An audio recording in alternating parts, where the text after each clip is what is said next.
నిన్న సాయంత్రం 7 గంటల సమయంలో చిన్న ఒక జెండా విషయం జరిగింది ఈ గ్రామంలో. అది కాస్త 10 నిమిషాల్లో ఇరు పార్టీల వారు సమన్వయం చేసుకొని దాని విషయం సవరించుకున్నారు. నేను 8 గంటల సమయంలో ఏదో గ్రామంలో ఇష్యూ జరిగినట్టు నేను బండి తీసుకొని అక్కడికి వెళ్ళాను. వెళ్తే అక్కడ ఎటువంటి సమస్య లేదు. సరే నేను అక్కడి నుంచి నేను రిటర్న్ ఇంటికి వచ్చాను 8 గంటల సమయంలో. గ్రామంలో అయితే ఎటువంటి అరాచకాలుగా నా సమయానికి లేవు.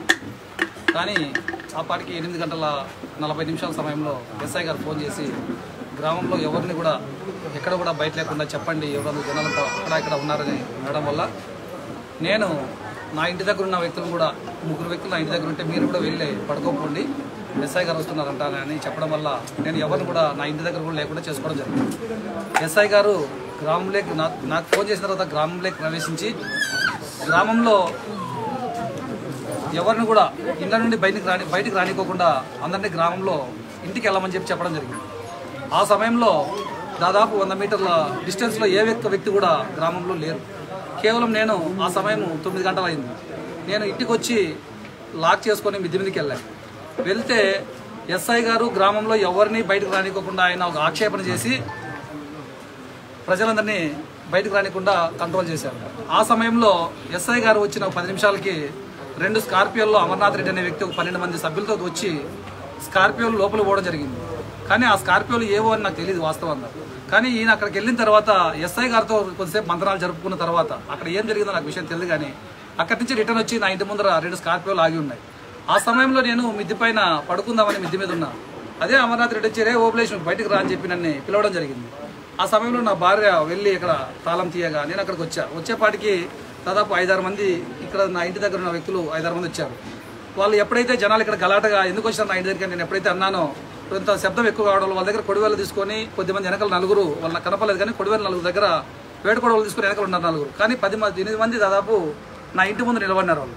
అవి నా సీసీ కెమెరాలో కూడా ఫుటేజ్లు ఉన్నాయి నా దగ్గర. ఆ రోజు చెప్పాను, అప్పటికే ఎస్ఐ గారు కూడా చెప్పారు, ఫుటేజ్లు కూడా ఉన్నాయని. వీళ్ళు 12 మంది ఇక్కడ రావడం వల్ల బయటకు వెళ్ళాను. ఎప్పుడైతే మేము గలాట్ చేసుకుంటే ఎవరన్నా నువ్వు నా ఇంటి దగ్గరకు వచ్చే కానీ ఎప్పుడైతే అన్నానో అప్పుడు గ్రామస్తులు ఇక్కడ పైన ఇంటి బయట పడుకోవడం వల్ల అందరూ వందలాదిగా జనాలు కేవలం ఒకే 1 నిమిషంలో ఇక్కడికి రావడం జరిగింది. ఎప్పుడైతే వందలాది జనాలు వీళ్ళ మీదకి వచ్చారో నేనే దగ్గరుండి ఎస్ఐ గారు వచ్చినారు. ఆ సమయానికి ఎస్ఐ గారు వచ్చారు. మరి ఎస్ఐ గారికి ఎలా తెలిసిందో తెలియదు ఆ సమయానికి ఇక్కడికి వచ్చి వాళ్ళు దాడి చేస్తారని. ఎస్ఐ గారు కూడా అక్షరానికి అక్కడికి వచ్చి 4 పోలీసులు ఉన్నారు. ఎస్ఐ గారు కూడా వచ్చారు. నేను కూడా సపోర్ట్ చేసి ఇంకా గ్రామస్తులు ఇంతమంది వాళ్ళని ఏమైనా ఇబ్బంది చేస్తే ఏదైనా హత్య చేయగలిగితే మళ్ళీ బాగుండదు, మా గ్రామానికి చెడ్డపేరు వస్తున్న ఉద్దేశంతో నేనే దగ్గరుండి కీసు ఎవరు పీక్కుంటే కూడా కీసు తీసేసి నేను ఇచ్చి గ్రామాన్ని దాటించే వరకు నేను కూడా బాధ్యత తీసుకొని వాళ్ళని పంపించడం జరిగింది. ఆ సమయంలో సీఏ గారు కూడా ఇక్కడికే ఉన్నాడు ఊరు బయట. మరి ఆ సమయంలో సీఏ గారికి ఈ ఊర్లోకి రావాల్సిన అవసరం ఎందుకు వచ్చిందో మాకు అర్థం కాలేదు. కాబట్టి ఊర్లో జనాలు బయటకు రానికుండా మీరెందుకు ఈ అవకాశం ఇచ్చి మీరెందుకు ఈ పని చేశారు? ఆ సమయంలో ఊర్లోకి వచ్చి మీతో వాళ్ళేం మాట్లాడారు? మీరు కూడా పోలీస్ శాఖ వారు చాలా జాగ్రత్తగా, ఎందుకంటే ఎలక్షన్ సమయం ఇది, మా గ్రామాల్లో ఎటువంటి గొడవలు కూడా ఇప్పటికీ లేవు. కాబట్టి మీరు మా గ్రామాన్ని ఏమైనా ఇబ్బంది పెట్టాలనుకుంటే మీరు ఇలాంటి స్థితిగతులు తీసుకురావండి. లేదనుకుంటే మీరు ఇప్పటికైనా వీటికి పులి స్టాప్ పెట్టి ఎవరైతే నా పైన దాడి చేయగలిగి మీరు మాకు న్యాయం జరగగలిగితే ఓకే, లేదంటే మేము మీ స్టేషన్ ముందు ధర్నా చేసైనా కూడా మేము మా హక్కులు సాధించుకుంటామని ఈ సందర్భంగా తెలియజేస్తున్నాం. కాబట్టి వీరిపైన కఠినమైన చర్యలు తీసుకోవాలని ఈ పోలీస్ శాఖ వారిని కోరుతున్నాం. జై హింద్.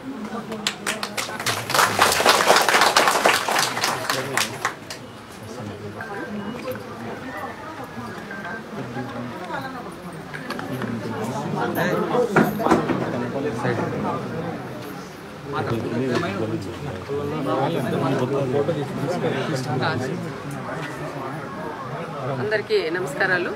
నిన్నటి దినం నాగసముద్రం గ్రామంలో చిన్న ఫ్లెక్సీ గొడవ జరిగింది. దాన్ని కూడా అందరూ కూడా కూర్చొని మాట్లాడుకుని అది కూడా శబ్దం అనిగిపోయింది 7 గంటలకైనా. ఆ టైం నుంచి కూడా ఎవరు కూడా లేరు. రాత్రి మళ్ళీ 9 గంటలప్పుడు వైఎస్ఆర్ పార్టీకి సంబంధించిన కనగనపల్లి మండలం వైఎస్ఆర్ కన్వీనర్ అయిన అమర్నాథ్ రెడ్డి, ఆయనతో పాటు దాదాపు 11 మంది ఈ గ్రామానికి 2 జీపులు వేసుకొని రావడంలోనే డైరెక్ట్గా కిందకి అక్కడికి వెళ్ళి వాళ్ళ దగ్గర కూడా మాట్లాడి, అక్కడ కూడా ఎస్ఐ గారు ఉన్నారంట. మరి ఎస్ఐ గారు వాళ్ళందరూ కూడా కలిసి దాదాపు 20 నిమిషాలు వాళ్ళతో ఎస్ఐ గారు కూడా మాట్లాడినారనే విషయాలు కూడా నాకు కూడా గ్రామస్తులు చెప్తున్నారు. ఆడ మాట్లాడిన తర్వాత ఎస్ఐ అక్కడే ఉంటూ మళ్ళీ వీళ్ళిద్దరు 2 బండ్లు ఇక్కడ వేసుకొని వచ్చి మా ఓబ్లేష్ గారి ఇంటి దగ్గర కూడా ఓబ్లేష్ దాదాపు 9 గంటల కూడా లాక్ చేసుకొని పడుకుని పైకి ఎక్కిన తర్వాత వాళ్ళు కూడా వచ్చేసి గేట్ల దాన్ని ఓబ్లేష్ నువ్వు బయటికి రా అని చాలా అసభ్యంగా మాట్లాడింది కూడా జరిగింది. అదంతా కూడా మేము ఊరికే చెప్పట్లేదు, సీసీ కెమెరాల్లో కూడా రికార్డ్ అయినాయి. అక్కడ వచ్చి గేట్లో ఎప్పుడైతే తన్నుతుంటే ఓబ్లేష్ భార్య వాళ్ళ కూతురు కూడా అక్కడికి వెళ్ళారు.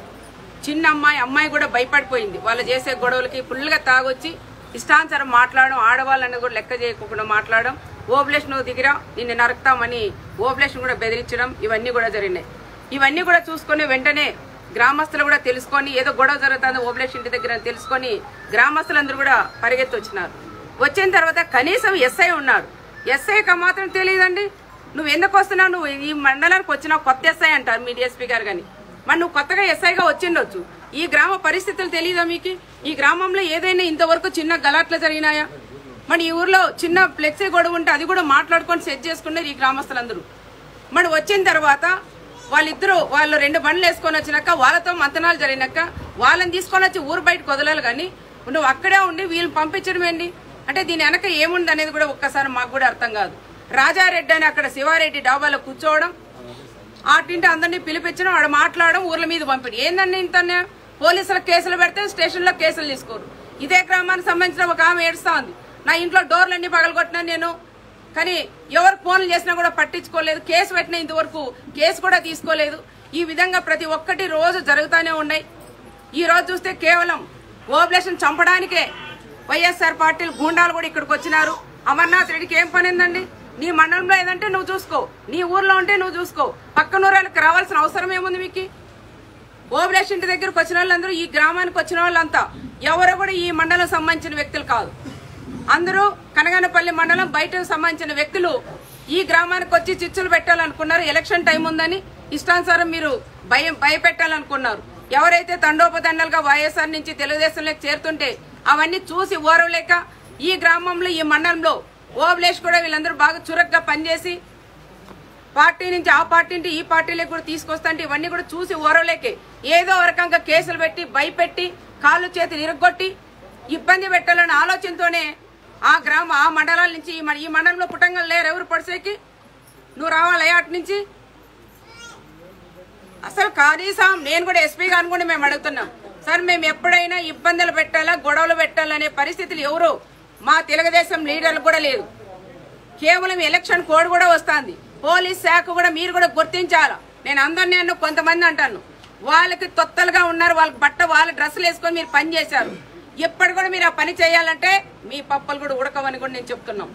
సీఏ గారు నువ్వు కొత్తగా వచ్చారు, మీకేం పని అయ్యా? అక్కడికి ఎస్ఐ గారు ఈ లాస్ట్ ఉంటారు, సీఏ గారు వచ్చి ఈ ఫస్ట్ ఉంటారు. అంటే వాళ్ళు వచ్చినప్పుడు మీరు వెనక్కి పంపిస్తారా? తీసుకోపోయి స్టేషన్లో ఎందుకు కూర్చోబెట్టలేకపోయినారు? జీపులు పగలగొట్టినారంటారు. మరి ఊరి మీద వచ్చి ఇంటి మీద వచ్చి వాళ్ళని పగలగొడితే ఏం పర్వాలేదు, కానీ మీ జీపులు పగలగొట్టామంట. మీరు ఊరికే రాకపోతే ఎందుకు పగలగొడతారా ఈ జీపులు? జీపులు కాదు, ఇంకా వాళ్ళని పగలగొట్టాల్సిన వీపులు పగలగొట్టాల్సిన మా వాళ్ళంతా కూడా. ఇంకా ఏది ఏమైనా చాలా తప్పు, ఇది చాలా పొరపాటు చేశారు.